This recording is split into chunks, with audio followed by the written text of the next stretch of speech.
I'm Eli Sands. I'm Maddie Whittle. And you're listening to Deep Cut.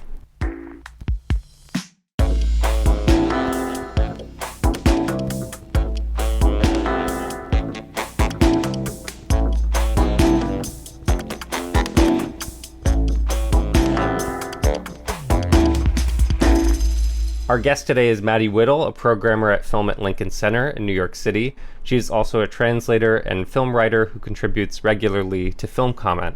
She is the programmer of Scary Movies XIV, which runs from August 12th to 20th here in New York City at the one and only Lincoln Center. I've asked her to join Deep Cut today to tell us about her work on this year's festival. So, Maddie, what is your history with horror movies? What first drew you to them? I am something of a latecomer to horror movies relative to many of the fans that I talk to who have been watching, the Halloween franchise since they were 7. I was a somewhat fearful child, I would say, and the scariest films that I watched in my youth were probably on the Hitchcock level. I was comfortable with thrillers, but anything beyond that in terms of gore and suspense scared me away often. But then I began to grow a little more adventurous once I hit about college age, and also more kind of voracious and just taking in work from across the spectrum of genre films. And I realized quite quickly, actually, once I opened myself up to scary movies writ large, that I really got a lot out of and was drawn to films that kind of activated that psychological dimension of unsettling me, of disturbing me, of creating this fictional space where I could play with my own fear and my own psychology. And once I picked up on this as a sort of an avenue of exploration, I couldn't get enough. Fast forward a few years, once I was established in the programming team at Film at Lincoln Center. In 2019, I became involved in programming Scary Movies, which by that point was already at its 12th edition. It's a festival that was originated by Gavin Smith when he was at Film at Lincoln Center, then called Film Society of Lincoln Center, back in 2002.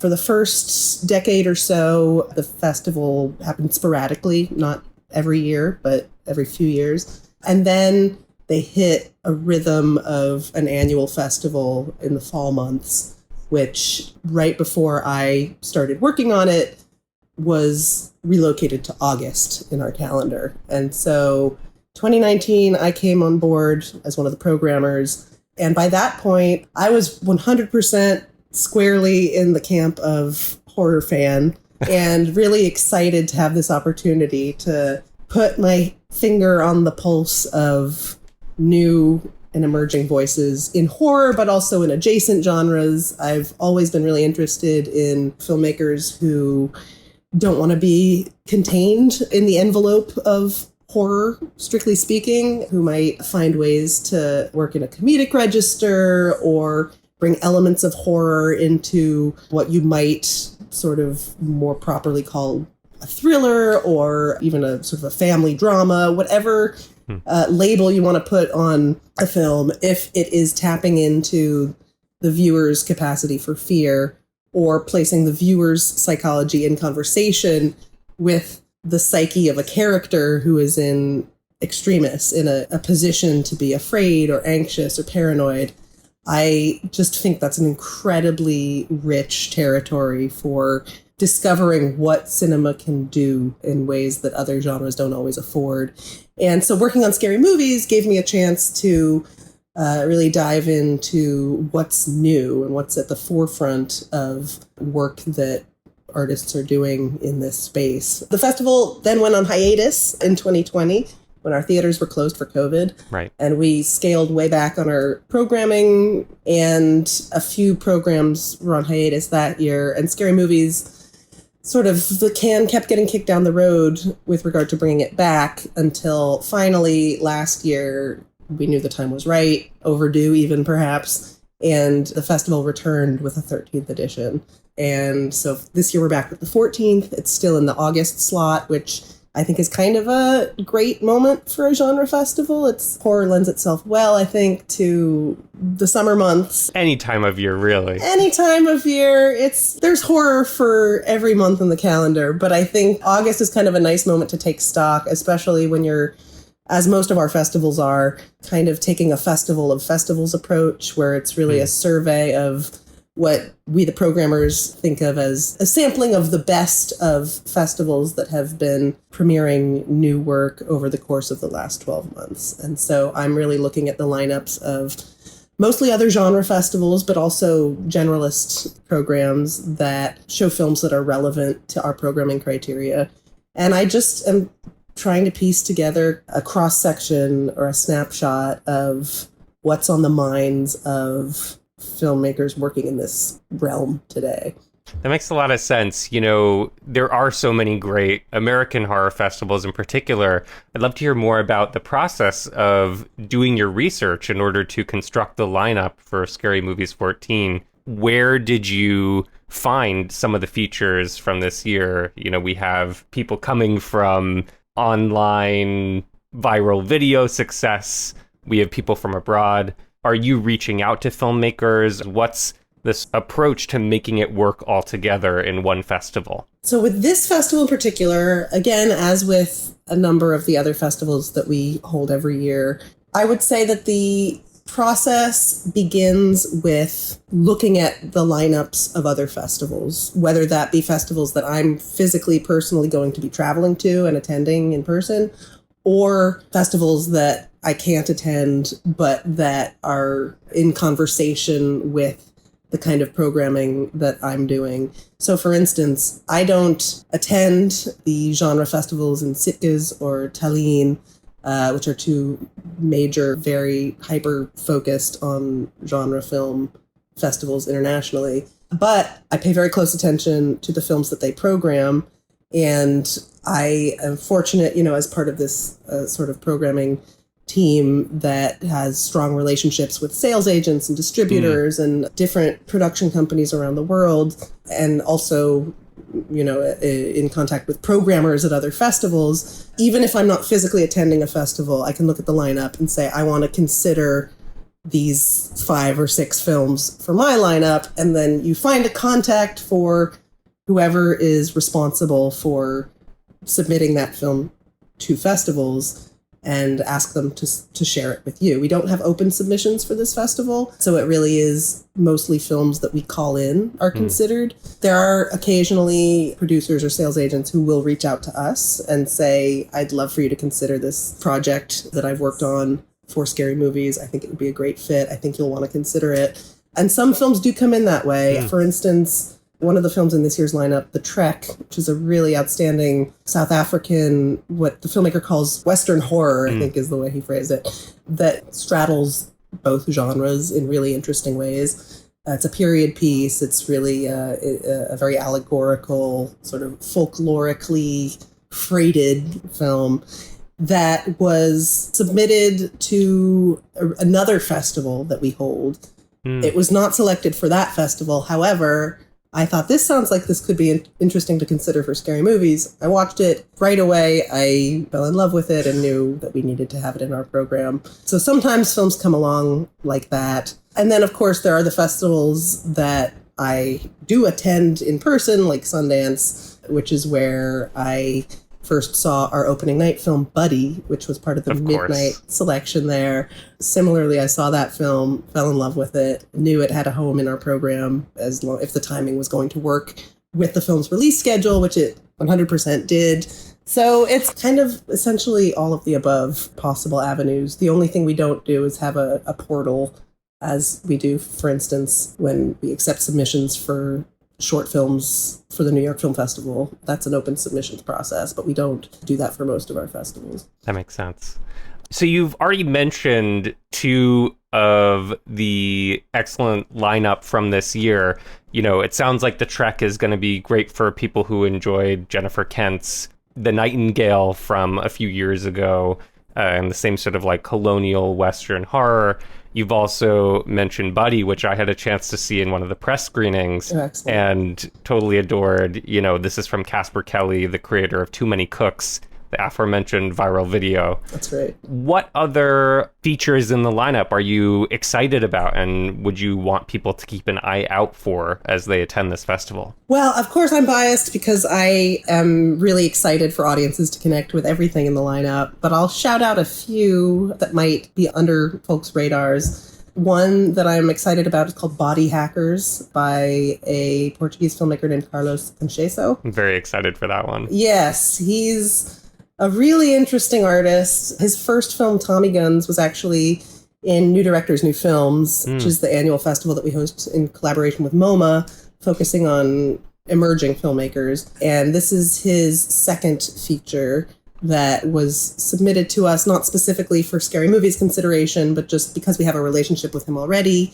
He reached out and said, I have this new film I'd love you to consider. Separately, eventually, a sales agent also approached us and said, will you consider this film? And we could say, actually, we're already considering it. It's already in the mix. It's a really beguiling and strange and unsettling body horror, very much in the vein of David Cronenberg, a little bit of David Lynch, a little bit of Peter Strickland, all of these elements in a really very idiosyncratically philosophical register, I would say, that's very much in keeping with Carlos's sensibility. I'm excited for Cronenberg fans in particular to check this one out and kind of wrestle with it. It's about sort of the commodification of body modification and body image insecurities. There's some gross moments, some pretty gross and graphic surgical sequences, but it's really more, I would say that the scary quality of the film is more in the atmosphere, more in this kind of foreboding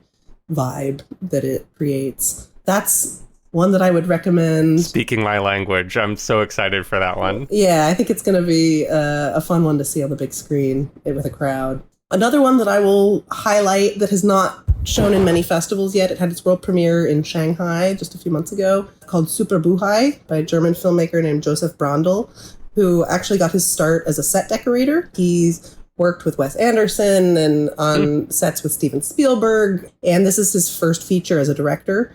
When you watch it, as I did, going in knowing that he's worked on Wes Anderson sets, it's very exciting to see some of those influences applied towards this dark comedy, essentially, that is also deeply unsettling. It's about a bartender struggling with alcoholism and unhappiness more broadly, who begins to suspect that his evil twin has returned and is stalking him and angling to take over his life. And it's very psychological, very droll, very visually both drab, but also really striking in its compositions and its set decoration, as you might imagine.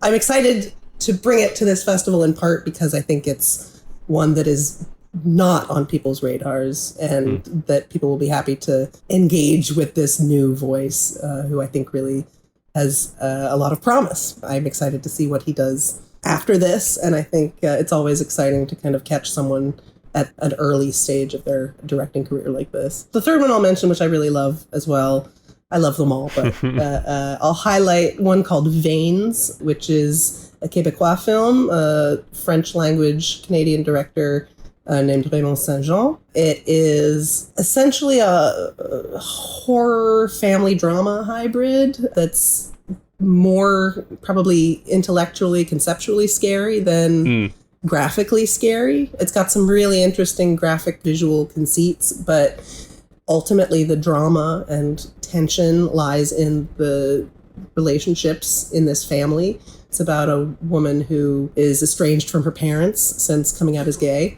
and finally makes this long-delayed return to visit her parents to introduce them to her girlfriend. And when she arrives at her childhood home, far out in the country, in the woods, she finds that her father has died several days prior, and her mom didn't make any effort to inform her of this. And when she shows up, her mom is strangely unperturbed by this turn of events, and seemingly something is off, essentially. The film goes from there, from this premise of entering into what was already going to be a fraught situation, as, family dynamics can create, and something even more fraught is clearly afoot. That is kind of the inciting situation that really gives way to what's a very thoughtful and deeply felt film that's also going to get under your skin. And I don't want to spoil why the vibes are off. It seems like it's something involving plants. Yes, if you've looked at any of the promotional stills, you can see that the boundaries between the human body and the natural world are called into question. Well, again, sign me up. I'm excited to see that one. I've got a ticket for it. Excellent. You mentioned being a sensitive child who came to horror later. This is the exact same story for me, and now I actually teach a high school class on horror literature and film. Oh, that's cool. There's this line in Buddy that gets repeated, "You've got to be scared to be brave." I spend a lot of time thinking about the purpose behind horror, or I guess scary movies kind of more broadly. So to pose the question to you, why do you think we watch scary films? What is it that we solely and uniquely get from a scary movie? I, as you might imagine, have done a lot of thinking about this and reading about it as well. It's a topic of conversation that is well worn in theoretical circles and film history circles. My personal belief is that we as humans have an easier and perhaps more productive time learning how to handle our own fears when we have the opportunity to kind of simulate the experience of being afraid in a fictional setting, and in specifically, I would argue, a cinematic context where the properties of an audiovisual medium, I think, lend themselves to a viewer identifying very strongly with the situation presented narratively, which might mean going along for the ride with a character who's in a very stressful, scary, anxiety-inducing situation. Or on the flip side, perhaps it's putting you in the world or the headspace of a character who's very evil, who's doing very scary things to others. And in either scenario, fiction, and specifically cinema, affords an opportunity to feel these psychological states, to really inhabit them in a way and in a setting where the stakes for the viewer are actually quite low to non-existent, because even if it's a film that's speaking perhaps to contemporary issues, contemporary anxieties, larger cultural trends, the fact of it being fiction creates a distance, which I think makes it safer to wrestle with the implications of fear, the implications of why am I scared of this thing? What are the consequences of that fear? What am I going to do with it? How might I go about responding to it if I were encountering it in a non-fictional scenario in my own life? And so there's a little bit of that sort of rehearsal for life quality to it. And I think, I look at films more broadly as kind of really powerful tools for developing a personal philosophy that extends to horror in particular, in terms of how we think about death, how we think about, our own mortality, and being able to run through fictional scenarios, again, in this immersive cinematic mode. I think there's just something very, very compelling about it, and people want to watch the films and talk about the films and think about them and sit with them and, hopefully not have nightmares about them, but maybe that's a selling point for some horror fans. Maybe it's an obvious answer, or maybe it's an overly general answer, but I am endlessly amazed at the ways that filmmakers probe these corners of the psyche and manage to get at experiences or modes of experience that we wouldn't otherwise access. Well said. I agree. So our podcast highlights lesser known films and directors, and I would love to know if you have a deep cut pick, which is what we call a film that you think should get more recognition than it does.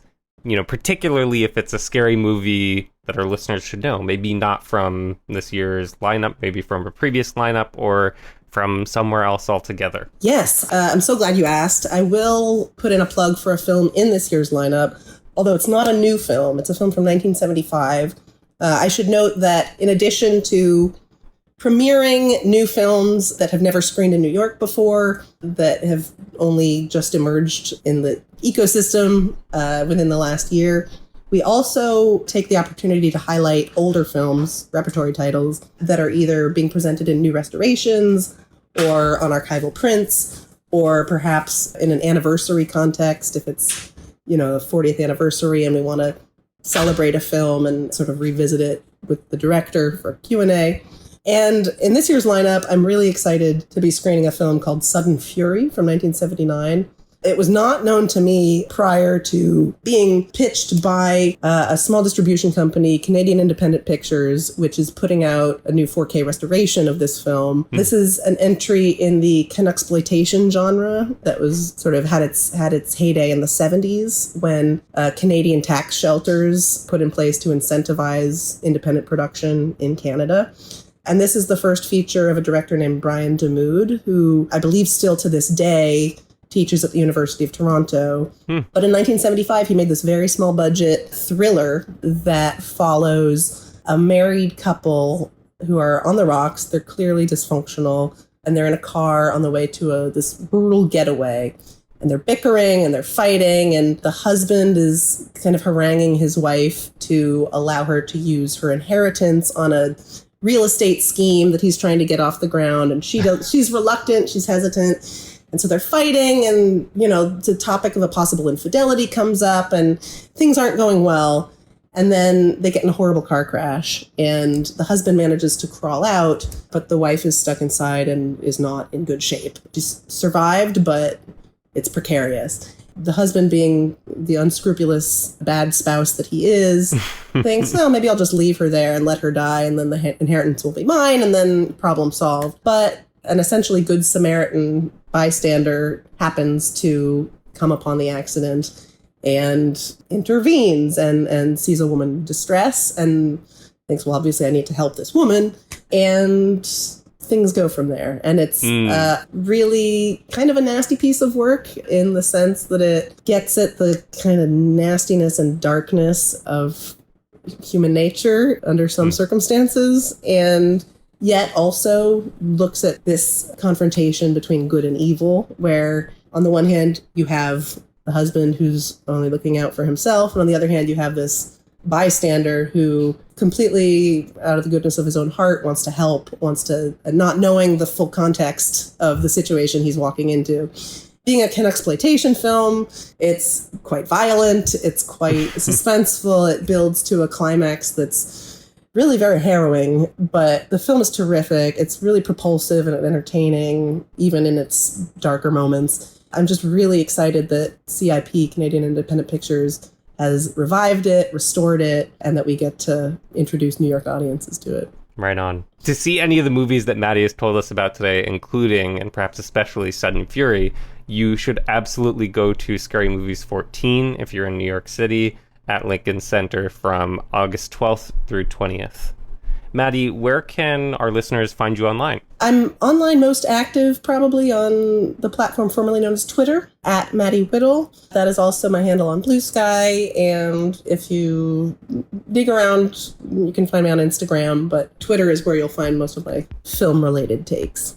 Thank you so much, Maddie. Thanks for being with us today. Total pleasure. Thanks for having me. Thank you again to Maddie Whittle for joining us as our guest on this episode. And thank you to Eva Tooley, publicist at Film at Lincoln Center, for helping set up this entire interview. Also, thank you to Eva and the whole team at Film at Lincoln Center for helping me cover Scary Movies 14. Stay tuned on our feed for an upcoming episode about my experience attending the festival. Thank you for listening to Deep Cut.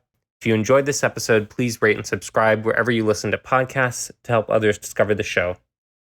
A great way to support us is to leave a review or comment directly on our episodes on Spotify. If you want to chat with us and other fans of Deep Cut, come join our Discord server where we talk about movies, TV, music, and share what we're up to. If you'd like to share a message with us or have business inquiries, feel free to drop an email at hello@deepcutpod.com. We also have a Patreon if you'd like to support us with a monthly subscription. Thank you to all our Patreon supporters, and very special thanks to our Patreon Deep Cut Pick supporter, Leah Lai. You can keep up with Deep Cut on Instagram and Letterboxd at DeepCutPod. Click the link in our description or go to deepcutpod.com to find links to everything we've mentioned here. Deep Cut is hosted and produced by us, Wilson Lai, Benjamin Yap, and Eli Sands. Our cover art is designed by Justina Yam, and our theme song is composed by myself. I'm Eli. Take care, and we're looking forward to talking about more movies with you next time.